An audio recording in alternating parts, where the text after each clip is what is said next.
So now that I've defined my edge, I'm going to move on to step number 3, stretching the dough. I'll begin at 12 o'clock, just like when I formed the edge, and I'll use a similar hand position.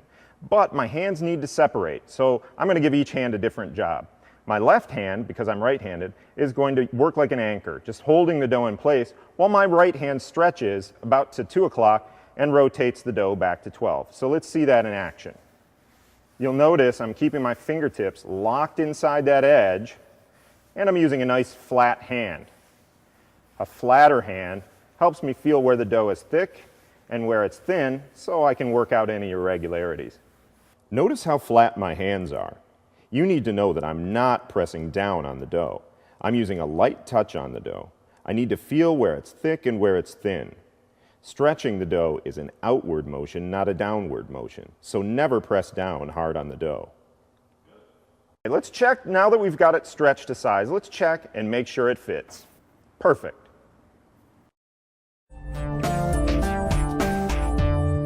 Now let me show you what not to do when stretching the pizza. A mistake a lot of rookie pizza makers make is to dock through the center of the dough after they've formed that edge, hoping that they won't get any bubbles. But this just takes all the flavor out of the dough. Or a lot of folks use the edge of their hand to anchor the dough as they're stretching, which causes them to press down too hard, creating too much of a thin spot inside that edge. Or the most common thing a lot of people do during the dinner rush is stretch it really big right across the center of the pizza, hoping we'll get it to size quickly. But as you can see, that damages the dough beyond repair.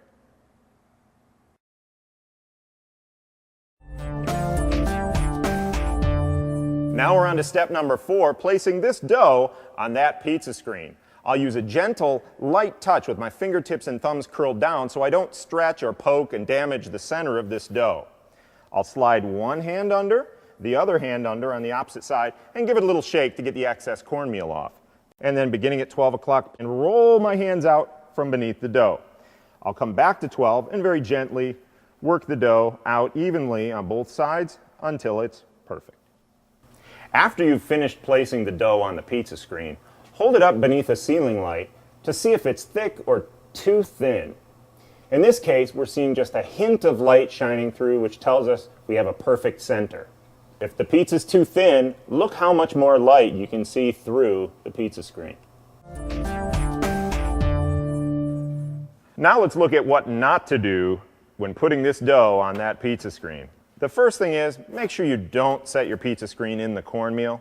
It'll trap too much of it under the dough and the pizza will taste gritty. The second thing is, when you pick the dough ball up, don't hook your thumbs here when you place it. That'll create thin spots. And if the dough's too small, don't pick it up and continue to stretch it over your knuckles. It'll make a thin center, or at the very least, thin spots in the pizza, even if you can get the dough to fit back to the screen. If the dough is not edge stretched to the proper size, place it back on the table and continue stretching until it's the correct size.